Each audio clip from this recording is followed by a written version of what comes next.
Bueno, buenas tardes a todos. Tenemos hoy con nosotros a don Lucas. Don Lucas es profesor de la Facultad de Teología en la Universidad de Navarra, aunque es mundialmente conocido en el campus por ser el capellán del Colegio Mayor de la Videa.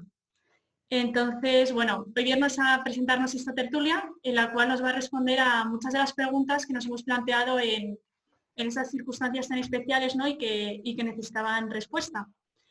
También, bueno, queremos darle las gracias por tenernos, o sea, de parte de las residentes, ¿no? Por tenernos tan presentes cada día, por acordarse de nosotras, porque ha seguido dándonos medios de formación, tanto en meditaciones como retiros, y porque sabemos que estas semanas pues, también nos ha tenido muy presentes en cumpleaños, ¿no? Y cara a exámenes, que esperemos, don Lucas, que recen mucho para que nos hagan bien, que yo creo que lo necesitamos. Y bueno, pues nada, la sesión va a constar de dos partes. En la primera, don Lucas va a exponer el tema y en la segunda vais a poder hacer las preguntas por el chat y ya las vamos respondiendo. Así que nada, Lucas, le damos paso y muchas gracias. Gracias a vosotras. Sí, se me escucha por aquí. Muy bien. Entonces, vamos allá. En el fondo, cuando me pidieron dar esta charla, la primera idea fue repetir un poco la sesión que di el viernes pasado también por Zoom al Colegio Mayor Montalbán. Lo que pasa que como esa charla ha quedado grabada en YouTube, pues me parecía que repetir lo mismo era un poco absurdo, porque ya está. Para que quiera verlo, que lo vea. Entonces, lo que voy a hacer en esta charla es aprovechar algunos elementos de aquella sesión para desarrollar un punto que ahí no se trató tanto y que en cambio me parece que sí que ha dado que pensar a más de una y ha dado lugar a algunos comentarios, idas y venidas y demás. Y es un tema que efectivamente me parece que está muy presente. Si no me alargo demasiado, que suele ser mi riesgo, al acabar la exposición que he preparado, podríamos hacer el enganche con el núcleo de lo que desarrollamos la otra vez. La otra vez se trataba de ver lo que el Señor nos dice en el dolor. Si Dios está callado, si Dios no está callado, si Dios está presente en un panorama de dolor, si está ausente. Hoy me voy a fijar en otro aspecto. Comenzaré, sin embargo, leyendo unas palabras que leí también la otra vez, que es parte del discurso de Benedicto XVI cuando estuvo en Auschwitz. Y allá, en un lugar de terror, en un lugar donde la maldad humana pues alcanzó una envergadura que no es fácil de igualar, decía ahí Benedicto XVI, ¿cuántas preguntas se nos imponen en este lugar? Siempre surge de nuevo la pregunta, ¿dónde estaba Dios en estos días? ¿Por qué permaneció callado? ¿Cómo pudo tolerar este exceso de destrucción, este triunfo del mal? Nos vienen a la mente las palabras del Salmo 44, la lamentación de Israel doliente. Tú nos arrojaste a un lugar de chacales y nos cubriste de tinieblas. Por tu causa nos degüellan cada día. Nos tratan como a ovejas de matanza. Despierta, Señor. ¿Por qué duermes? Levántate. No nos rechaces más. ¿Por qué nos escondes tu rostro y olvidas nuestra desgracia y nuestra opresión? Seguía el Papa, después de esta cita del Salmo, este grito de angustia que el Israel doliente eleva a Dios en tiempos de suma angustia, es a la vez el grito de ayuda de todos los que, a lo largo de la historia, ayer, hoy y mañana, han sufrido por amor a Dios, por amor a la verdad y al bien, y hay muchos también hoy. Es un fragmento desgarrador, porque la oración de este Salmo es desgarradora. Es un hombre que está sufriendo y se dirige a Dios desde el sufrimiento, desde lo más hondo del sufrimiento. Claro, sigue pendiente la pregunta inicial, ¿por qué Dios permite esto? Y el Papa continuaba, nosotros no podemos escrutar el secreto de Dios. Solo vemos fragmentos y nos equivocamos si queremos hacernos jueces de Dios y de la historia. No, en definitiva debemos seguir elevando con humildad pero con perseverancia ese grito a Dios. Levántate, no te olvides de tu criatura, el hombre. Me parece bonito porque hay dos puntos que señala el Papa Benedicto que nos sirven para la situación actual. En primer lugar, la idea de que ante el sufrimiento, ante el desgarro del corazón, los creyentes tenemos la posibilidad de dirigirnos a Dios. El Papa Francisco ha hablado en varias ocasiones de cómo también a veces el quejarnos a Dios, el lamentarnos ante Dios, es una forma de oración. Es una forma de oración. Y no hay que tener miedo de exponer a Dios nuestro dolor, nuestra incomprensión, nuestro no entender por qué calla, por qué no habla, por qué permite esto, por qué vemos lo que vemos. Es bueno, es más, esa es la gran posibilidad humana, la de convertir todo esto en oración. El otro punto que señala el Papa es que no podemos convertirnos en jueces de Dios. Y aquí entra aquella frase de San Pablo escribiendo a los Corintios, que era aquella comunidad griega y por lo tanto un poco creída, sí, pagada de sí misma, porque los griegos se tenían como la élite intelectual del momento. Y en aquel momento lo que les dice San Pablo es, porque ¿quién conoció la mente del Señor para darle lecciones?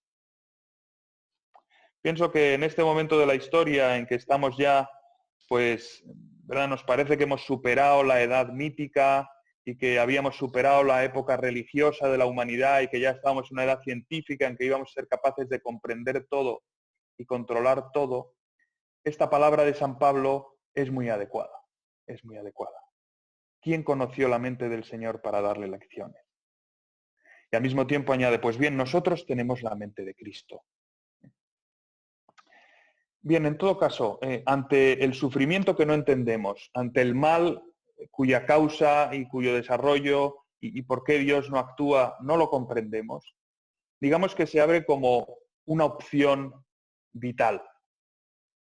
La opción de rechazar a Dios, de desesperarnos, de escandalizarnos en el sentido de decir, no puede ser que exista Dios, o la opción que es la que propone Benedicto XVI, la que proponen los salmos, de la oración.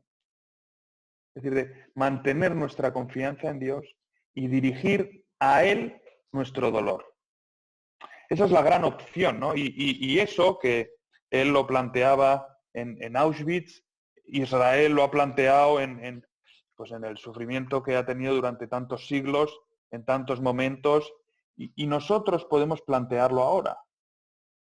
Es decir, ante este sufrimiento que no comprendemos, va a ser una ocasión de desesperación, de abandonar a Dios, de rechazar a Dios, o va a ser una ocasión de volver a Dios, de orar a Dios. Entonces, en este marco es donde quería entrar a un tema que el otro día apenas traté, que es el tema del si lo que estamos viviendo es un castigo de Dios, que es algo que ha salido en distintos foros, en distintos lugares. Es una idea, en realidad, siempre que ha habido una catástrofe en los distintos momentos de la humanidad, se ha planteado esta cuestión. ¿Será un castigo divino? Digamos que es un planteamiento que está muy arraigado en la mentalidad humana. Es un planteamiento que tiene su parte buena, su parte positiva, o una parte que puede ser más aprovechable, que nos puede ayudar a crecer, y otra parte que nos puede bloquear un poco. Nos puede bloquear un poco porque para nuestra sensibilidad, ver a un Dios que castiga es algo que nos genera rechazo o que nos puede llevar a más desesperación. La parte positiva, digamos, y que ha servido a muchos santos y a muchos fieles, es verlo como un castigo y que nos sirva justamente para ahondar en nuestra piedad, es decir, en nuestra relación piadosa hacia Dios, de confianza, pero de piedad ante alguien que sabemos que es muy superior a nosotros, y en ese sentido a recuperar una dimensión de la fe que quizá teníamos un poco perdida, que es la dimensión propia de lo que San Pablo llama el temor y temblor, como ante lo divino, sentir el temor y temblor. Bien. Entonces, este tema de si es un castigo o si no es un castigo ha estado presente, como digo, en estos días. Por una parte, es una cuestión que aparece en la Biblia y que mucha gente comenta recordando la Biblia, ¿no? Pues, por ejemplo, el diluvio de Noé, ¿no? El otro día en mi casa, yo vivo en un colegio mayor, como sabéis, y alguno decía que quizá era un buen momento para ver la película de Noé, ¿no? A otros nos pareció que quizás no. pero no es el único castigo, ¿no? Se ve la destrucción de Sodoma y Gomorra, hemos vivido en la Semana Santa el paso del Mar Rojo y cómo mueren todos los egipcios en el Mar Rojo, que es una escena que sigue despertando escándalo en muchas personas. O el castigo que Dios le plantea a David en un momento en que desconfía de Dios.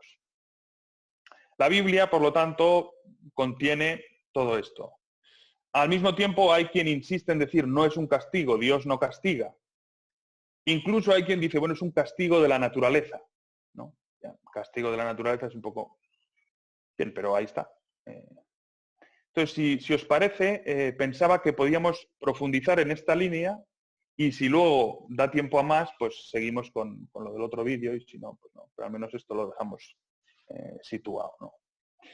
Entonces, creo que para entender la cuestión del mal en el mundo hay que ir siempre al origen del mal y darnos cuenta de que en la creación Dios no crea el mal.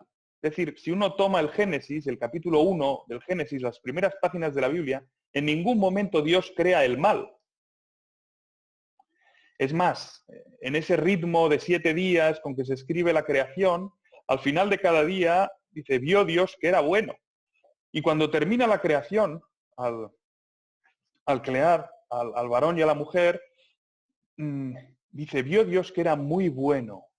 Vio Dios que era muy bueno. Dios crea un mundo unido. Y Dios crea un mundo unido, armónico, unido en comunión. Unido en que la relación de unos con otros es lo que mantiene la unión del mundo.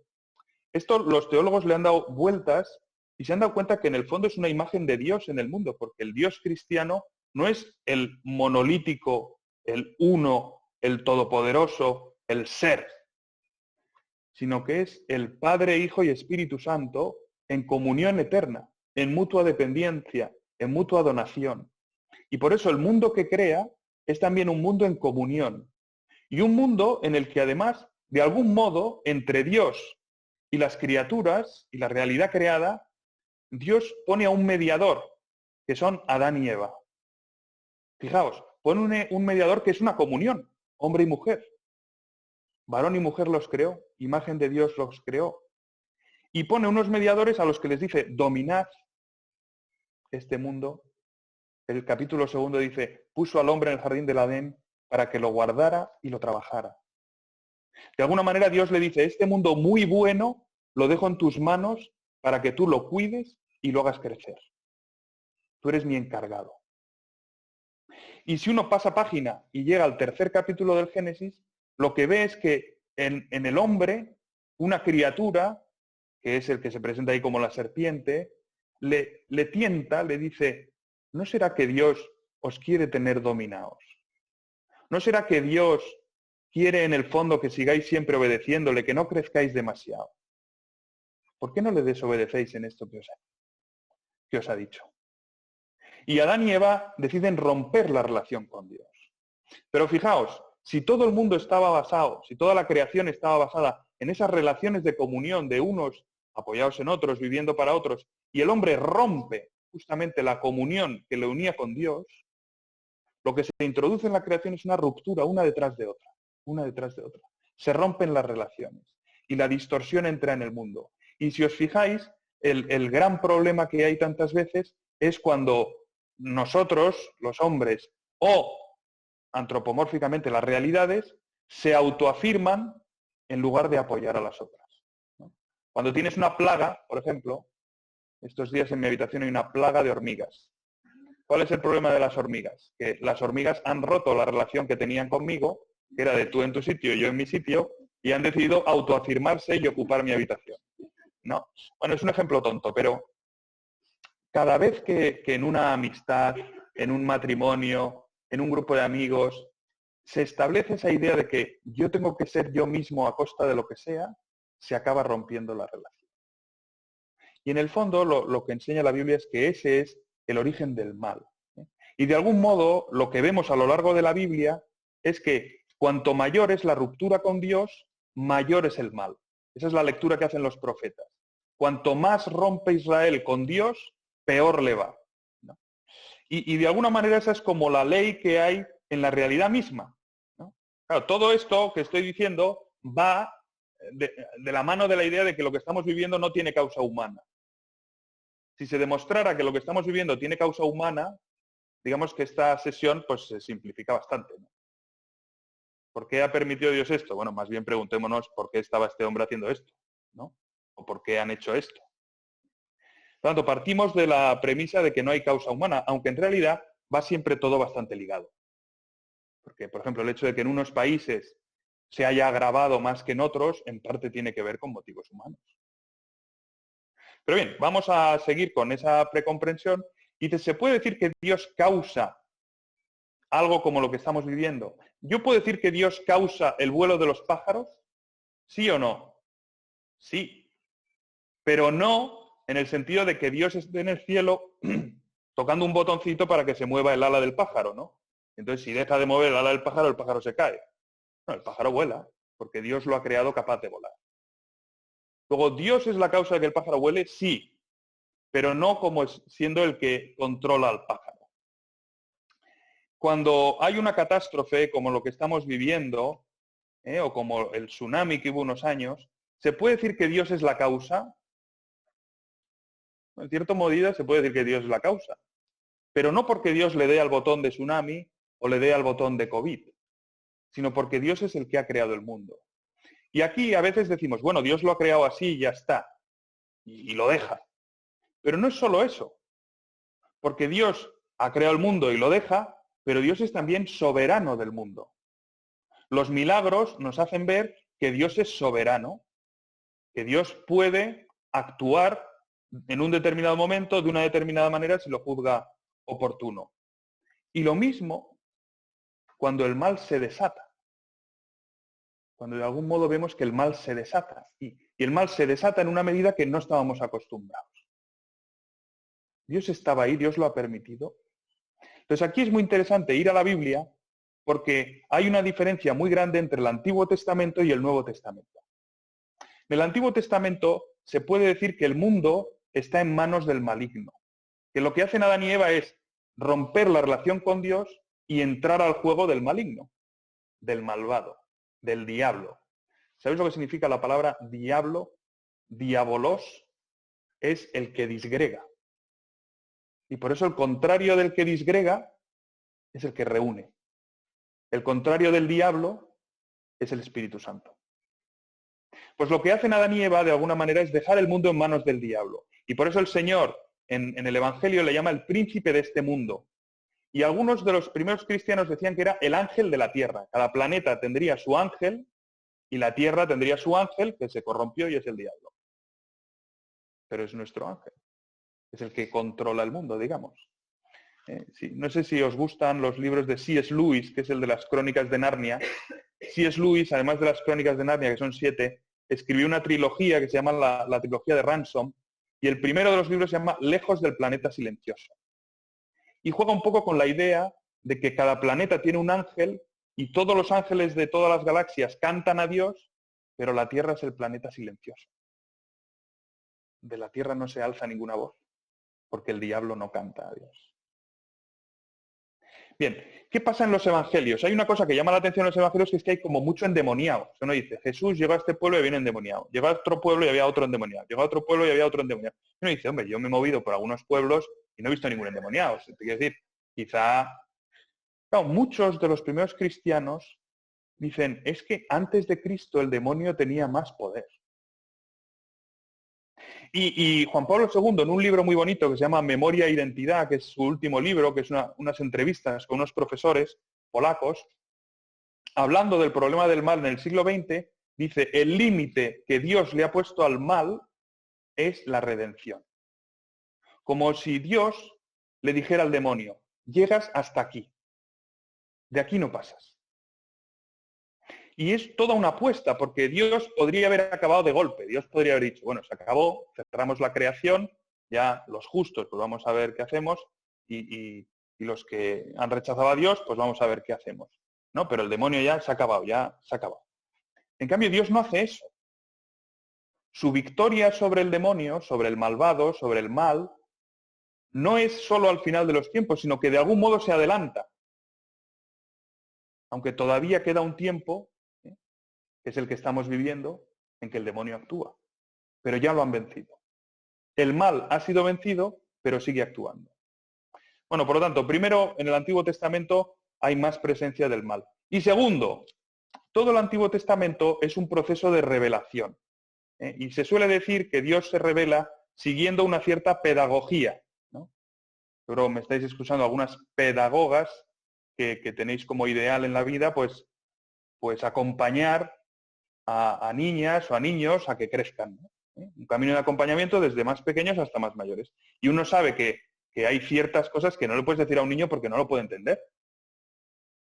Me acuerdo una vez cuando estaba de capellán en un colegio de niñas, que durante la Navidad poníamos al niño Jesús en la cuna, bueno, antes de Navidad, ¿no? Durante el Adviento poníamos al niño en la cuna al lado del altar y los niños pequeños venían y le daban un beso y tal. Y después de Navidad se dejaba ahí, y entonces los niños pequeños de infantil y tal, bueno, y las niñas también, iban todos ahí, le daban un beso y se iban y tal. Y un día, cuando ya llegó el final del tiempo de Navidad y retiramos al niño, pues hubo un niño de infantil que entró al oratorio ilusionado con darle un beso al niño y que se encontró que no había niño. Y entonces se puso a llorar, desconsolado, porque se han llevado al niño. Y entonces yo, que era cura recién ordenado, estaba el niño con su madre y yo estaba entrando al oratorio y me encuentro al niño, pero llorando como una magdalena, la madre intentando tal, y me dice, mire, que es que está llorando porque se han llevado al niño. A ver qué le podemos decir. Entonces, es una situación que está esperando que tú le digas algo. Y entonces yo le enseñé un crucifijo que teníamos ahí al lado y le dije, mira, es que Jesús está aquí en la cruz y tal. Y la madre me dijo, no, por ahí no. No, esto no lo va a entender, no lo va a entender. Era un niño muy pequeño, entonces no entendía que Dios estuviera también, o sea, el niño, que fuera también el de la cruz, no, era una cosa que era demasiado. Entonces, digamos que Dios en el Antiguo Testamento sigue un proceso de pedagogía. Y Dios se da a conocer poco a poco, a partir de una ruptura total. Y los primeros capítulos del Génesis presentan una humanidad muy decaída, muy degenerada. Por lo tanto, ¿cuál será el primer intento de Dios? Que los hombres miren más allá de este mundo. Que los hombres miren más allá del firmamento, que los hombres descubran que la realidad no termina con la muerte. Y que la realidad no termina con las nubes, los rayos, las tormentas, los vientos, los huracanes, sino que hay un Dios que lo ha creado todo y que está por encima de todo, en otro orden. Ese es el primer paso que Dios quiere dar. Y por eso es normal, bueno, por eso, porque tiene que llegar hasta ahí desde muy lejos. Y porque el hombre parte de un desconocimiento, las primeras expresiones serán muy terrenas y con un lenguaje muy terreno y muy pegado al de las otras religiones. Y por eso en los primeros libros de la Biblia pues se habla más de ese lenguaje de castigos, del Dios airado, del Dios potente, del Dios de los ejércitos que aplasta ejércitos, ¿no? Luego, un momento de crisis en Israel será aquella vez que consiguen tener el arca de la alianza, que era como la presencia de Dios, y pierden una batalla. ¿Qué ha pasado? Bueno, es que Dios ha dado un paso más en su pedagogía. Entonces Dios en su revelación se amolda a las cosas de este mundo, a las culturas que había alrededor de Israel, pero al mismo tiempo siempre rompiendo un poco. Y por eso Dios no permite la muerte del inocente, que esto era una cosa que ponía de relieve un autor agnóstico en un libro muy conocido. O Dios es un Dios que perdona, que permanece fiel desde los primeros libros, desde Noé. No, pero Dios destruye el mundo, sí, pero salva a Noé. Y a los animales y a la familia de Noé. Podría haber terminado con todo. No lo hace. En Sodoma podría haber terminado con todo. Salva a unos pocos justos. Son los que quedan ahí. El Dios de la revelación es un Dios que perdona, que permanece fiel. Y en eso es muy distinto a los dioses meramente humanos. Porque lo humano, ¿qué es? Aplastar, vencer. ¿No? Incluso hay una película que se llama Los Vengadores, The Avengers, ¿no? No hay una película que se llama The Forgivers, los que perdonan, ¿no? Nos parece que es como un héroe, como que un héroe que perdona no es un héroe, se trata de que los mates a todos. Pues Dios es un Dios que perdona. Por lo tanto, la revelación sigue, por una parte, una pedagogía, va muy poquito a poco, y por otra parte, se lleva a cabo gestis verbisque intrinsece interseconexis. O sea, con gestos y palabras intrínsecamente unidos entre sí. Y por eso todos los acontecimientos del Antiguo Testamento no son simplemente hechos históricos o acontecimientos de los que se quiere hablar, sino que también dan a conocer aspectos de Dios y de su salvación. Noé da a conocer el misterio de la alianza, del Dios que se compromete con los hombres. Sodoma y Gomorra da a conocer el misterio del mediador, de que hay alguien, en este caso Abraham, que intercede por los hombres. Y que Dios tiene deseo de salvar, y aunque no encuentra a 20 justos, salva a los que hay. Hay 5, me los llevo. El paso del Mar Rojo es una barbaridad porque mueren, no sé qué tal. No. Es una imagen de cómo Dios quiere liberarnos del pecado, de lo que es rechazo de Dios. Y también por eso el texto del Éxodo insiste en la dureza del corazón del faraón, que rechaza a Dios una y otra vez, una y otra vez. Por lo tanto, son gestos, esos castigos, esos actos en que se demuestra, digamos, la ira de Dios, son gestos que revelan algo. ¿Y en el Nuevo Testamento hay sucesos de ese tipo o no? ¿O esto es solo una cosa del Antiguo Testamento? En el Nuevo Testamento hay gente que dice, no, Jesús es buenísimo, lo perdona todo, Dios es un Dios suavecillo y tal. No, también hay casos de estos, ¿no? Por ejemplo, la muerte de Ananías y Safira, no sé si recordaréis que son estos que intentan engañar a Pedro, y entonces venden un campo y no le dan todo el dinero, pero le dicen que se lo han dado todo, y caen muertos ahí, fulminados. Y uno dice, bueno, pues el Dios este suavecillo no está mal, ¿no? O sea, los ha fulminado. O la destrucción de Jerusalén. Jesús ve Jerusalén, llora, y le dice, Jerusalén, si supieras tú también en este día lo que te lleva la paz. Jesús llora. ¿Es un castigo lo que viene sobre Jerusalén? ¿O es que ellos mismos se han empeñado en autodestruirse? Bueno, este es el mundo del Antiguo Testamento, pero en el Nuevo Testamento hay un cambio radical, aunque hay también destrucciones y castigos que están ahí porque tienen un valor de revelación, ¿no? Ananías y Safira tienen el valor de revelación de decir, no intentes engañar a Dios, no intentes engañar a su iglesia.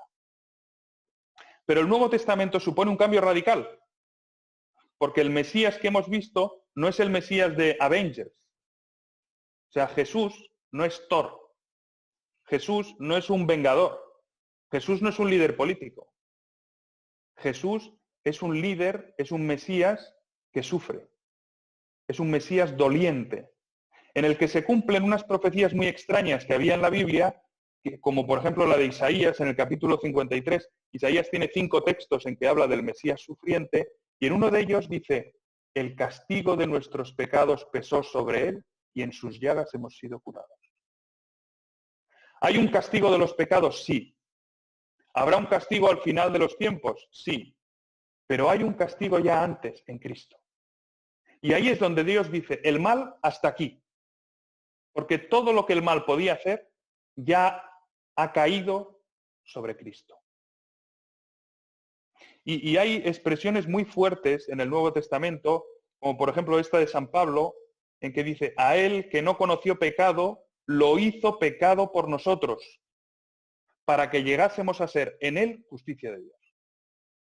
O como cuando dice, habéis sido comprados a un gran precio, la sangre de Cristo.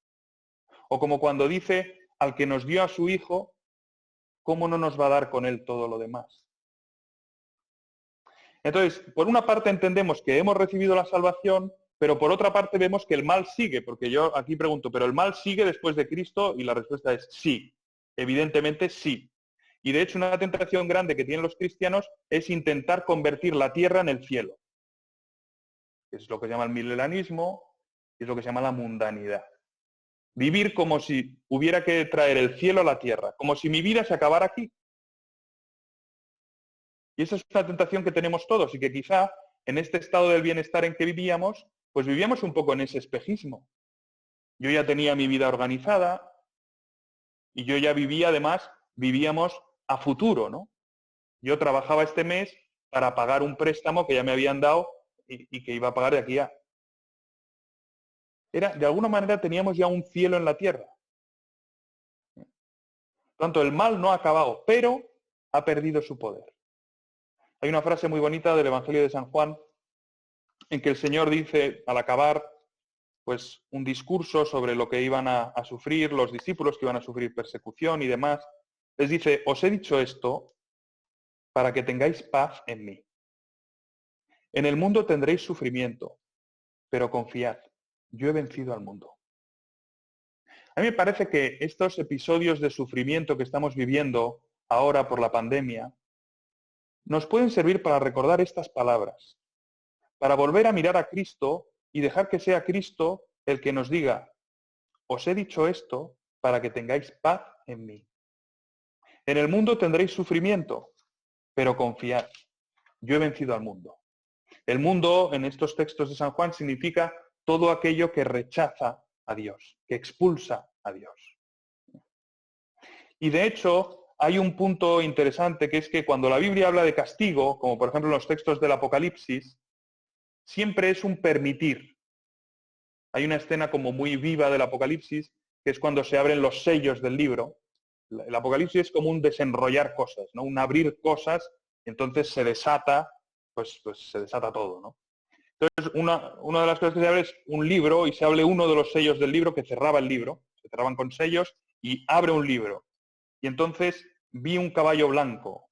Este caballo blanco no cuenta porque los intérpretes ven en él a Cristo. Entonces uno dice, bueno, pues vamos bien. Cuando abrió el segundo sello, oí decir al segundo ser, ven. Entonces salió otro caballo rojo. A su jinete se le concedió arrebatar la paz de la tierra para que se matasen unos a otros.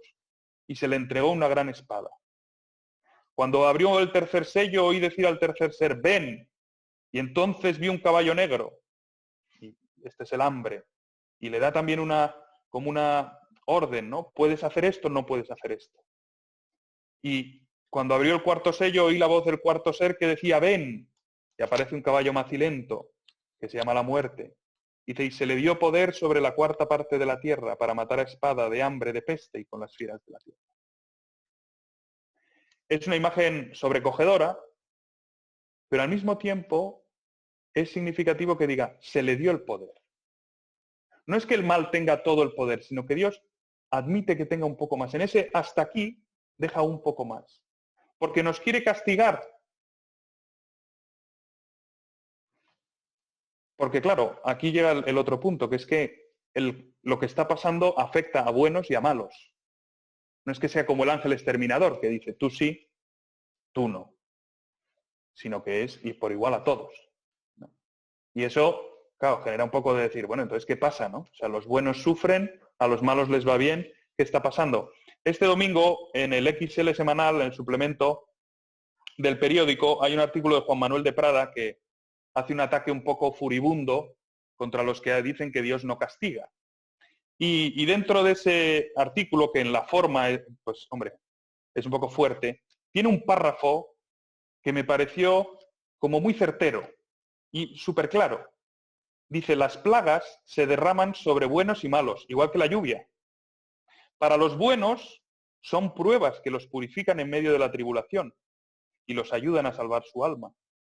Para los malos son castigos que les permiten prefigurarse el infierno y tal vez desistir de su reclamo fatal. Las plagas son castigos. El castigo parece que tiene que terminar con la destrucción del que castigas. Dios permite ciertos males, abre un poco la mano, luego veremos un poco más. Pero en un tono que es el que le da el Nuevo Testamento, que es el de la reconvención paterna. Dice también el libro del Apocalipsis, yo a los que amo los reprendo y castigo. A los que amo.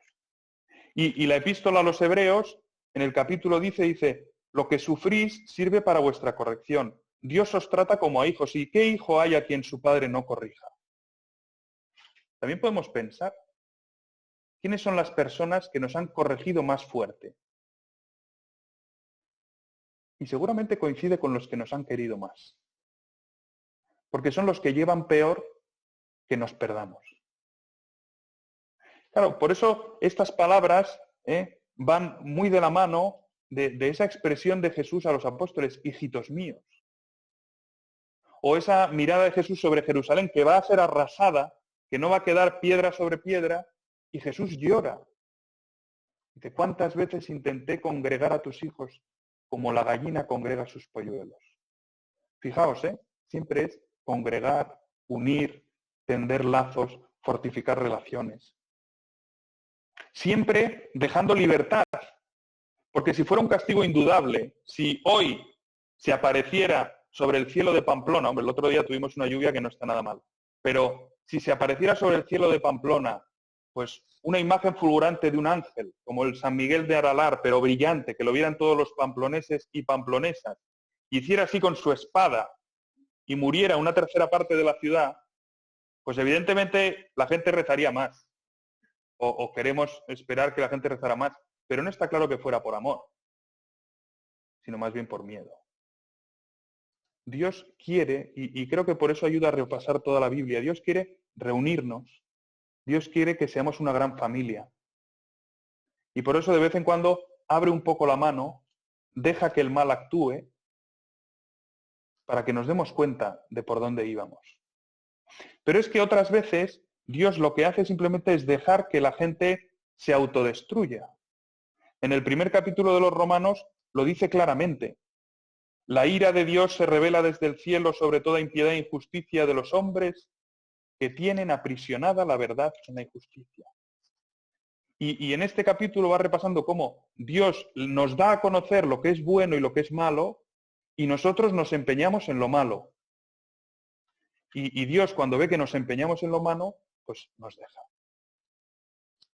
Y este capítulo, el primero de los Romanos, termina diciendo, ellos, los que siguen obrando mal, aunque conocieron el juicio de Dios, no solo hacen esas cosas, sino que defienden a quienes las hacen. Que muchas veces sabemos lo que está bien, lo que está mal, y nos empeñamos en hacer lo que está mal. Y al hacer lo que está mal, insisto, nos separamos de Dios, rompemos la relación y rompemos también las relaciones dentro del mundo. Y eso genera más desorden, más caos. Insisto, el diablo es el que desparrama. Y aquí a veces nos puede entrar un poco como el miedo o qué sé yo. Y en cambio es muy bonito pensar que Dios, es otra cosa que decía Juan Pablo II, no solamente pone límite al mal con la redención, sino también con la divina misericordia. Y el Nuevo Testamento dice varias veces, esta prueba que puede haber se acortará pensando en los elegidos. Y es esa idea que retomaríamos en la segunda parte, que es que Dios sufre con nosotros, que Cristo ha querido hacerse dolor para acompañarnos por el camino del dolor. Y que Cristo, haciéndose hombre, Dios hecho hombre, cuando vuelve a su Padre, no vuelve y se olvida ya de ser hombre, y dice, bueno, ya está, yo he estado bien aquí estos años, hemos hecho lo que teníamos que hacer y ahora ya vuelvo al Padre como hijo eterno y el cuerpo, pues no sé, que hagan reliquias y se lo queden por ahí. Sino que Jesús lo que hace es que vuelve al Padre con su cuerpo. Y vuelve al Padre con su cuerpo herido. Y se presenta a los discípulos herido, con sus llagas en las manos, con su llaga en el corazón, para hacernos ver que todo nuestro dolor le duele. Aunque a veces nos parezca que no. Por lo tanto, ¿de qué se trata todo esto que está pasando? Pues por una parte, que quizá simplemente nos habíamos separado mucho, demasiado de Dios. Y Dios, al abrir un poco la mano del mal, menos seguramente de lo que podría ser, pues lo que hace es que nos demos cuenta. Y por otra parte nos permite comprender cuál es la verdadera imagen de la vida y de la muerte. En la Salve decimos una cosa, que es que estamos en un valle de lágrimas. Y algunos autores en el siglo XX han dicho y han repetido que como que esa perspectiva de la vida terrena como un valle de lágrimas se ha perdido. O sea, que ya no se habla más de la vida como un valle de lágrimas. Claro, al hablar de la vida como un valle de lágrimas había un peligro que consiste en decir, bueno, la vida en esta tierra es un valle de lágrimas, hay que asumirlo, y la vida en el más allá es donde encontraremos la alegría, el gozo, etc. Eso se había llevado quizá a extremos que llevaron a críticas como la de Orwell, Si habéis leído La rebelión en la granja, que es una obra alegórica donde habla de la Rusia comunista en términos, insisto, alegóricos, pues uno de los personajes es el cuervo Moisés, que representa la Iglesia Ortodoxa rusa y que ve a los animales sometidos en un régimen tiránico y lo que hace es decirles, no os preocupéis, ahora estáis sufriendo, pero llegará el día en que lleguemos a la montaña de azúcar y ahí todo será felicidad. Por lo tanto, ahí había un peligro, que es también el que otros autores ven, pues que lleva como una mentalidad como de resentimiento, de sufrir aquí, asumir aquí el dolor y esperar que haya como una revancha en el más allá. Pero otro peligro igual de grave sería caer en la mundanidad, o como decía antes el milenarismo, intentar convertir la tierra en el paraíso. Intentar convertir la tierra en el cielo. Pienso que para entender la verdadera visión que nos da el Señor sobre esta tierra, ayuda mucho lo que dice en el Evangelio de San Marcos, cuando San Pedro le hace ver que ellos lo han dejado todo por él. Y él, el Señor, les contesta que les promete en esta vida el 100 por 1, con persecuciones, y después la vida eterna. Pero en esta vida el 100 por 1. Y por eso los cristianos sí que pueden esperar en esta tierra el 100 por 1. Podemos esperar eso aunque nuestra esperanza no está puesta en eso. Es decir, podemos ser felices en esta tierra sin que nuestra esperanza esté puesta en la felicidad de esta tierra. Y por eso no nos sorprende que haya sufrimiento. No nos sorprende que el Señor diga con persecución.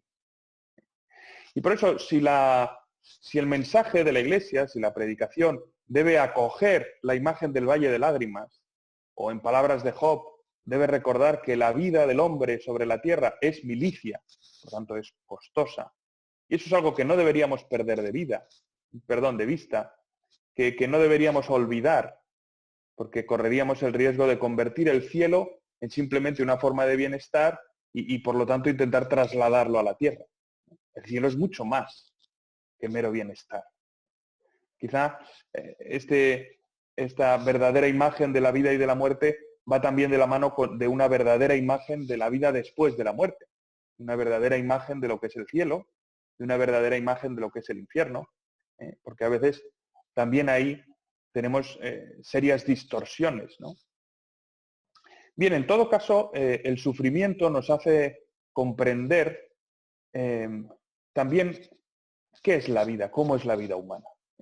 Por eso el cristiano sufre, como sufren todos, pero sufre viviendo una vida más verdadera, más auténtica, porque vive según Cristo, que le ha revelado la verdad del hombre, la plenitud del hombre, y la plenitud también de la vida humana, y la plenitud en el modo de vivir el sufrimiento. Sobre esto volveré un poquito más adelante. Por otra parte, el cristiano sufre consciente de que en la vida hay sufrimiento, de que en la vida hay que morir, y que sin embargo la muerte no es el final, como se canta a veces en las misas, en los funerales, ¿no? A veces, por lo menos cuando estaba en Madrid, mucha gente pedía esa canción para el funeral, ¿no? ¿Y qué dice eso? Tú nos dijiste que la muerte no es el final del camino. En ese sentido, en el libro este de Franz Jägerstätter, que es un beato alemán, que aparece en la película Hidden Life, tiene un pasaje que es una anotación suya del año 42-43, cuando él ya ha decidido que no va a jurar fidelidad a Hitler y sin embargo todavía no le han llamado a filas. Ha hecho el servicio militar, pero le han dejado volver a casa porque es granjero y puede así pues ayudar a que haya abastecimiento de alimentos, ¿no? Pero claro, son unos meses en que él sabe que en cualquier momento le pueden llamar a filas y en ese caso se va a encontrar con una situación que probablemente le costará la vida, como así fue. Y en una de sus anotaciones que se conservan, de sus libretas de esos años, dice, sufrir y morir no son lo peor para un cristiano. Nosotros sabemos que hemos de morir algún día. Y la fe nos enseña que cualquiera que se empeña en no sufrir en esta vida, tendrá que sufrir en la siguiente. Él está hablando de aquellos que están dispuestos a cualquier cosa por no sufrir.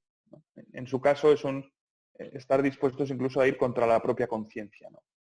Bueno, pues nuestra fe nos enseña que la muerte no es el final del camino y que el sufrimiento no elimina la bondad de la vida, sino que forma parte de ella. Y justamente podemos vivir sufriendo porque sabemos por qué sufrimos. Sabemos que sufrimos por causa del pecado. Y no solo eso, sino que además, mirando a Cristo, como veremos dentro de un momento, sabemos que podemos sufrir redimiendo. Podemos sufrir uniendo nuestro sufrimiento al sufrimiento de Cristo. Y por lo tanto, restañando la herida abierta por el pecado, de alguna manera sanando lo que el pecado había hecho enfermar. Y por eso, igual que Cristo en la cruz, también nosotros, cuando llega el sufrimiento, podemos dirigirnos al Padre y decirle: Padre, todo sea para que este mundo vuelva a ti.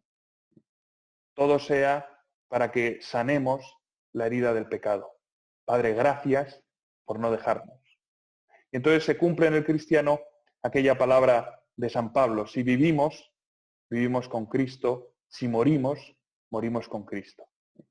Que es esa plenitud de vida a la que Jesucristo nos invita.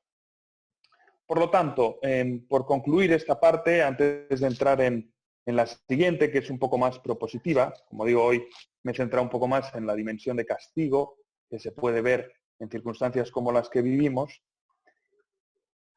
¿Es lo que estamos viviendo un castigo? Bueno, se puede entender como un castigo o se puede entender como la realidad del mundo sin Dios. Es decir, un Dios que nos ha creado libres, que ha creado libre al hombre y que además ha dejado el mundo en manos del hombre. Y el hombre ha decidido romper con Dios. Y eso es lo que ha desencadenado toda una serie de rupturas que están en el origen del mal.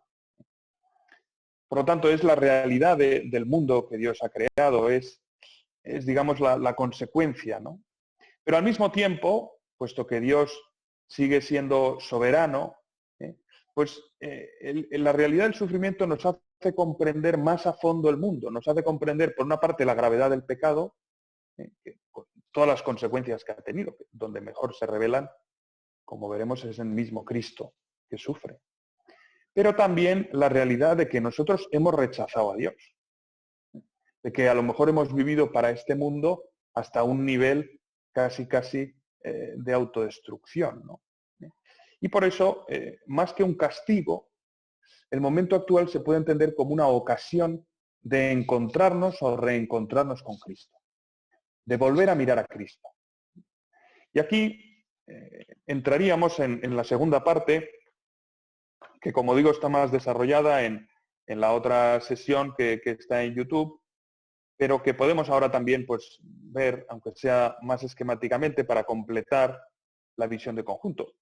Y para entrar en esta segunda parte, me sirven unos versículos del Evangelio de Juan. Son palabras de Jesús en la última cena, cuando Judas ya ha salido del cenáculo y Juan ha descrito el ambiente con tres palabras: era de noche. Era de noche. Era de noche porque había anochecido, pero era de noche también porque el ambiente era tenebroso. Porque los discípulos se dan cuenta de que se está acercando algo grave.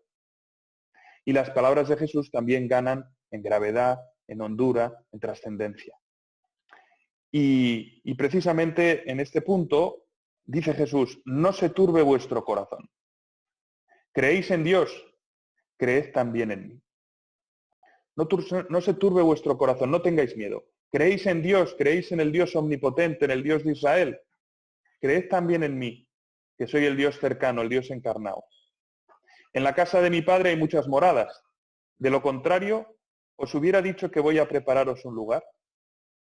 Esta es la imagen que Jesús va a utilizar para preparar a sus discípulos a afrontar el sufrimiento. En la casa de mi Padre hay muchas moradas, hay muchas estancias. Por eso os he dicho que voy a prepararos un lugar.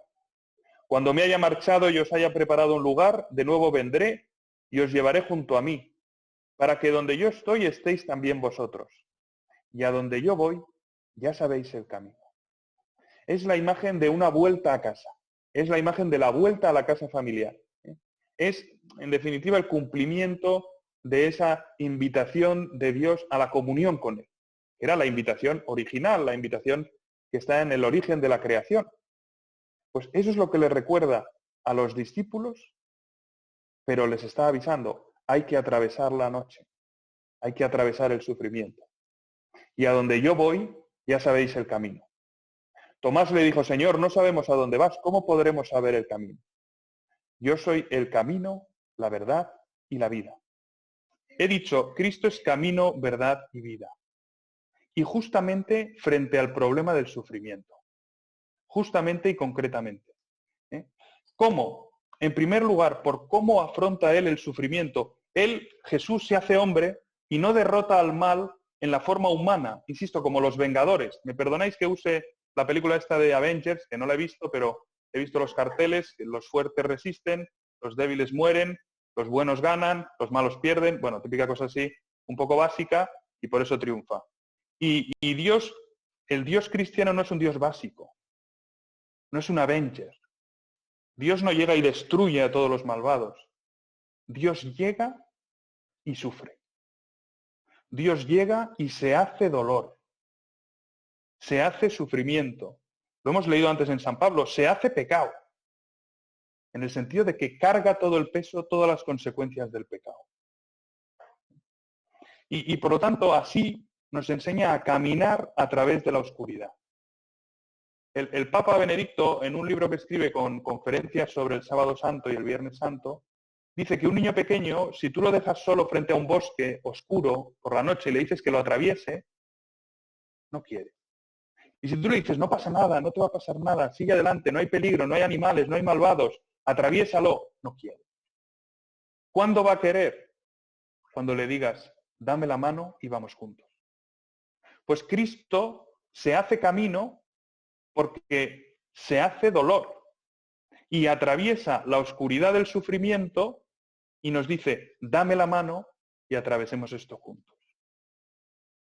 Cristo se hace también verdad, porque nos hace ver cuál es la causa del sufrimiento. ¿Os acordáis la escena en la Pasión de San Juan en que Pilato saca a Jesús flagelado, destrozado, y dice, ahí tenéis al hombre? Y Juan Pablo II decía, es una palabra profética, porque lo que está diciendo es que ese ser humano destrozado es el hombre pecador. Es la humanidad herida, destruida por el pecado. El pecado no es un sitio de juerga y de jijijaja y los divertidos son los que pecan, sino que el pecado destruye al hombre. Pero no solo eso, sino que además Jesús nos enseña que el camino para llegar a la vida plena es dar la vida por los demás. Jesús llega a la resurrección después de dar la vida y de darnos vida. Y ese es el último punto. Camino, verdad, porque revela qué es el hombre, y vida, porque lo que nos da después de morir es la misma vida de Dios, la misma comunión. El Espíritu Santo, insisto, que reúne, que une. Y el Dios cristiano, y esta es una idea que quizá a veces pasa un poco desapercibida o que olvidamos, es el Dios que disfruta con nuestra vida. San Ireneo dice, Gloria Dei vivens homo. La gloria de Dios, la plenitud de Dios, la magnificencia de Dios justamente es el hombre lleno de vida. El hombre lleno de vida habla de la grandeza de Dios. Y por eso no hay nada que Dios disfrute tanto como el hombre lleno de vida. Entonces, ante este Jesucristo, camino, verdad y vida, volvemos la vista a nuestra situación actual, volvemos la vista a nuestro coronavirus, volvemos la vista a tantas noticias que a lo mejor nos habrán llegado.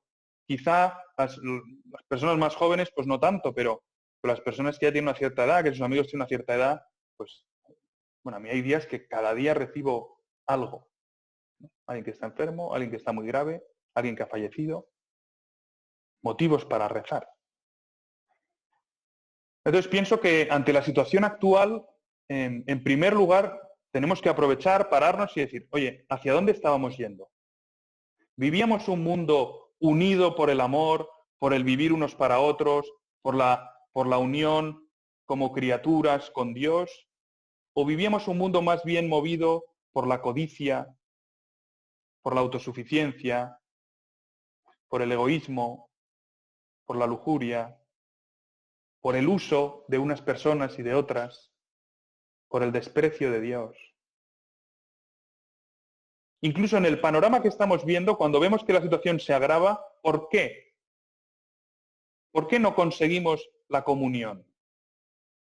¿No es verdad que hay mucho de lucha de poderes, de orgullo, de presunción, de autoafirmación? ¿Todo eso es obra de Dios? ¿Todo eso es castigo de Dios? ¿O todo eso es la realidad del hombre pecador? Eso es lo primero que hay que pensar. Porque muchas veces, sea humana o no la causa del coronavirus, sí que es humana muchas veces la causa del mal que sufrimos. Y por eso la primera respuesta ante la situación actual es la conversión. El mirar a Cristo, camino, verdad y vida. El mirar al mundo tal como lo ha querido Dios. Esa reconvención de la que hemos hablado antes, el padre que le dice a su hijo, por ahí no, que te vas a perder. Por ahí no, que te vas a hacer daño. No es el padre autoritario que te dice, niño, no toques eso, ¿no? Porque es su copa.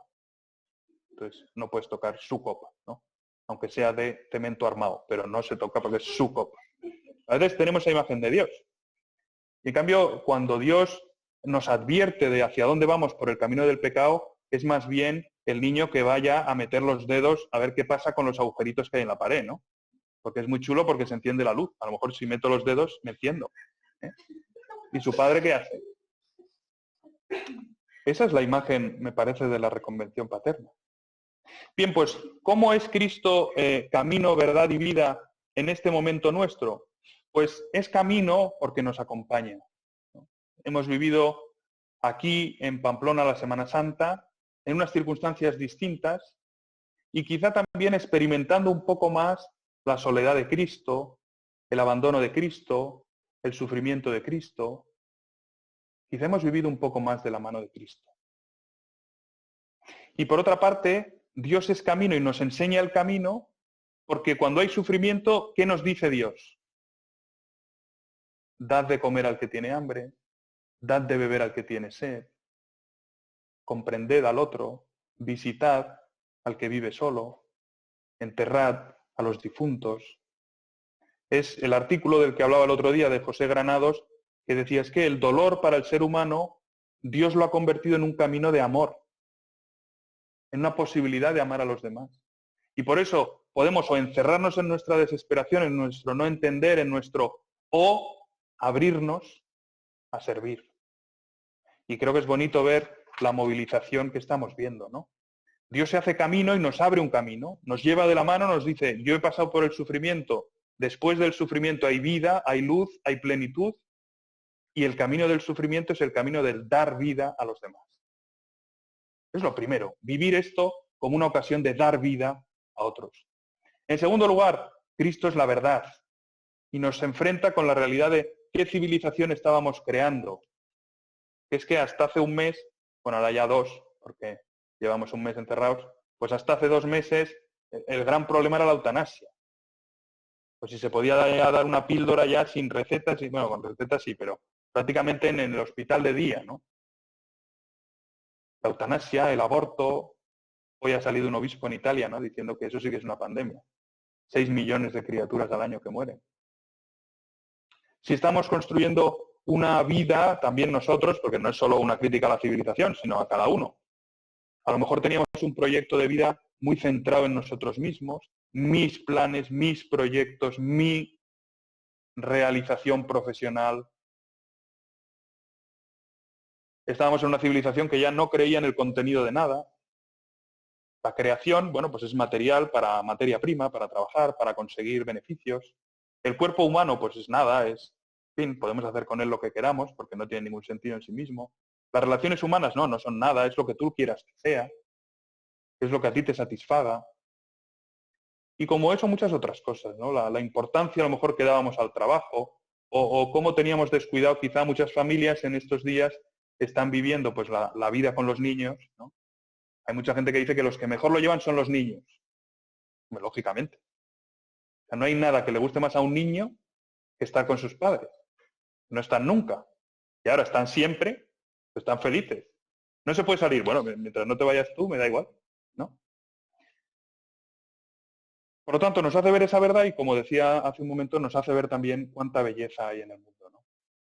Traía aquí un artículo en que un médico que está enfermo en Zaragoza dice cómo el vivir la enfermedad, el COVID, le ha ayudado para redescubrir eso de que la belleza salvará al mundo. Dice, la belleza de consolar a los enfermos y acompañar y animar y volver a consolar a las familias. La belleza de tener un espíritu agradecido con toda la gente que se está dejando la vida en esta pandemia. La belleza de querer recuperar los abrazos, no dados cuando entonces era el momento de hacerlo. La belleza, sí, también la belleza de comprender a nuestros dirigentes, incluso animarlos, pues nunca se habían visto en otra igual. La belleza de dar razón, el que pueda, de cuál es nuestra esperanza. Es bonito cómo estas circunstancias nos ayudan a descubrir la belleza. Aquí algunas estáis leyendo el libro de Sucederá la flor, ¿no? Que es un libro que cuenta una historia muy dolorosa, un padre con un niño de 2, 3 años que tiene un cáncer. Y el padre, una de las cosas que descubre, y lo dice en varios momentos, es la sonrisa, el servicio, el hacer la vida fácil. Y hay una frase que no la he traído, pero está por ahí, que dice, son héroes. No salen en los periódicos, pero son héroes. Y es lo que estamos viviendo estos días, con los aplausos, con el agradecimiento a tanta gente, ¿no? El otro día uno de mi casa fue a comprar a un supermercado y vio ahí a la dependiente, a la cajera, y le dijo en un momento, gracias por estar aquí. Y vio como la cajera se deshizo un poco, ¿no? ¿Por qué? Pues porque, bueno, y junto a esa verdad que vemos del mundo, Dios nos abre horizontes. Y por eso la gran pregunta es, ¿seguiremos viviendo igual después de esto? ¿O redescubriremos la maravilla de las relaciones que nos mantienen unidos, de la comunión, de depender unos de otros, de poder apoyarnos unos en otros, de que es el cumpleaños de mi hija y aviso a la gente de la comunidad y avisan a la comunidad enfrente y le cantamos el cumpleaños feliz entre todo el barrio? Gente que a lo mejor antes pues paseabas al perro y era, como mucho, ¿no? Viviremos igual, valoraremos más la presencia de Dios en nuestra vida, el conocerle, el tratarle, el poder, como digo, aprender lo que significa agarrar de la mano a Jesús, lo que significa que Dios nos abrace, que Dios nos presente su corazón abierto y que podamos besarlo. Lo valoraremos. Valoraremos las profesiones de servicio, valoraremos en nuestro proyecto de vida el bien que podemos hacer a los demás. Quizá muchas personas en este tiempo de coronavirus cambien su plan vital, porque se darán cuenta que quizá vivían mucho para espejismos. Y es una ocasión para que la Iglesia, todos como sociedad civil y la Iglesia de manera muy, muy especial, nos redescubramos esa misión de Jesús de ser sal de la tierra y luz del mundo. Es decir, que lo que pasa en el mundo depende de nosotros, que no vale simplemente dejarse llevar, sino que tenemos algo que aportar.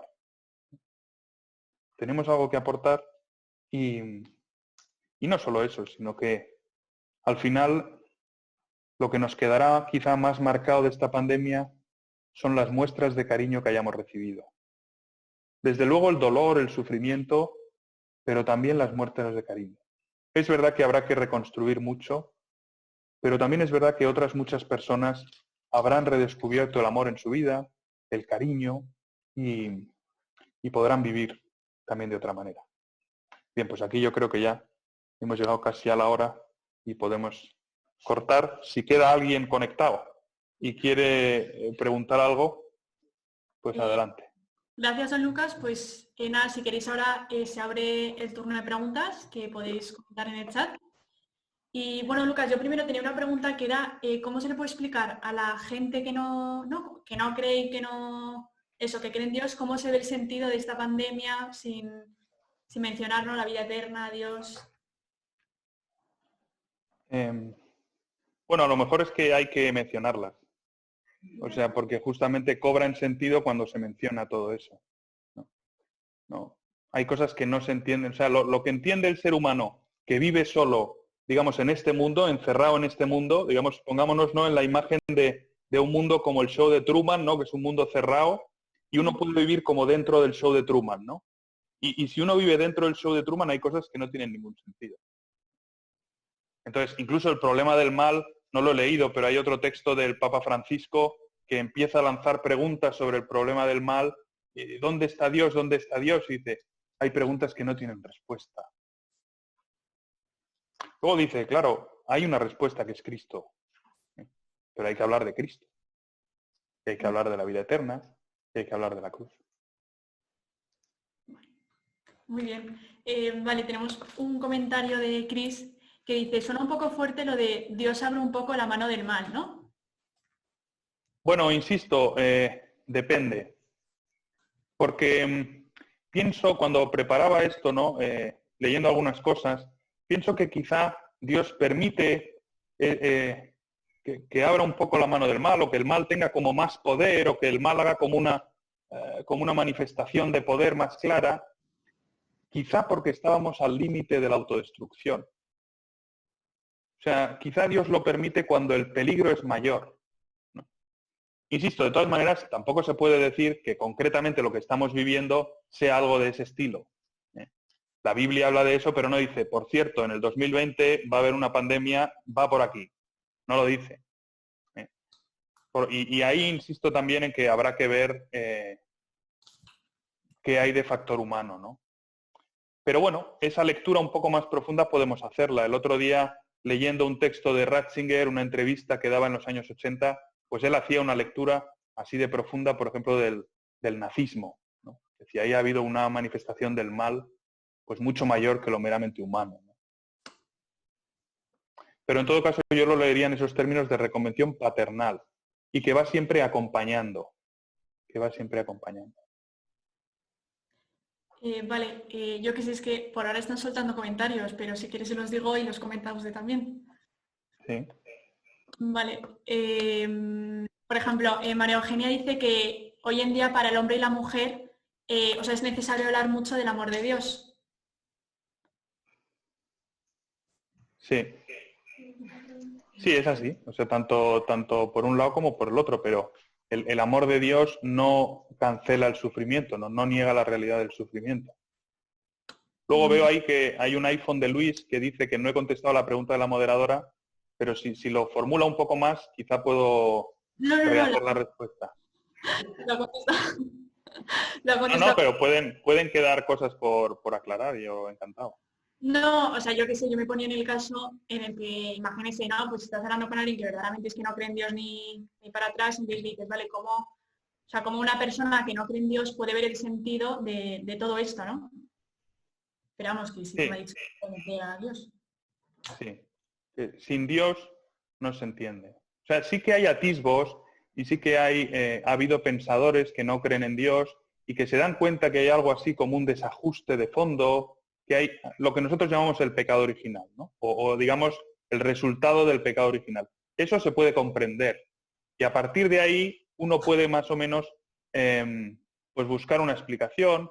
Evidentemente todas las culturas han dado evidentemente no, pero todas las culturas han dado respuestas al problema del mal. Por ejemplo, los filósofos estoicos dicen, bueno, el mal existe, pero forma parte de los desajustes del cosmos, entonces hay que pasar por ahí para que se restaure la armonía.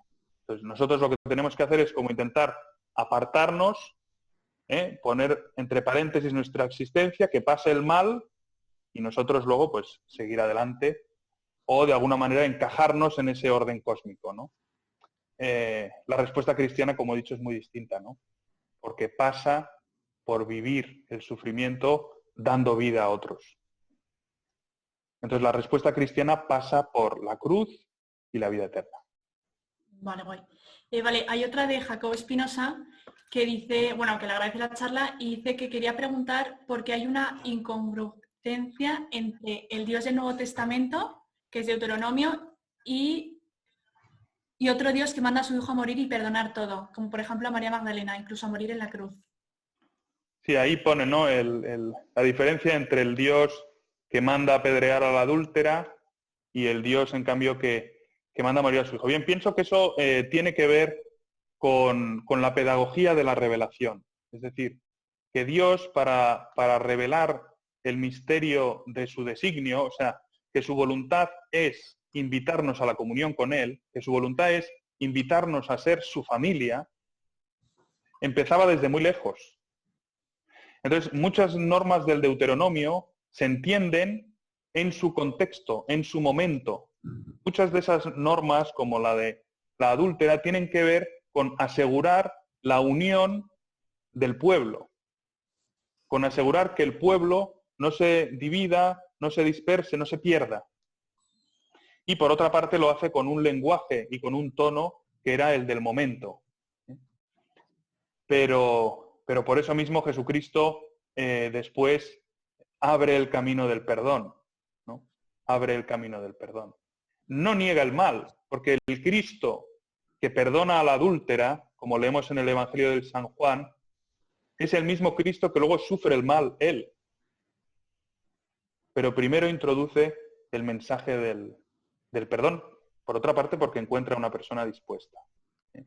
Creo que muchas de las cosas se entienden cuando se considera que Cristo también se llena de ira, es decir, su corazón se llena de un sentimiento de rechazo de lo malo cuando encuentra personas endurecidas en la maldad, endurecidas en el orgullo, endurecidas en la soberbia, endurecidas en la codicia. Eso es lo que a Dios le genera como rechazo. No lo he dicho antes este tema, pero cuando hablamos de la ira de Dios, la ira se entiende de varias maneras. La ira es un pecado capital y por lo tanto es algo que nos mueve a hacer actos malos, es una fuente de actos malos, pero la ira también es un sentimiento. Es decir, es una manera en que reaccionamos ante la realidad. Y la tristeza es un sentimiento, es una pasión, dicen los medievales, una pasión. Nosotros diríamos es un sentimiento o es una emoción que tiene que ver con el encuentro de lo malo. Y en ese sentido no es pecado.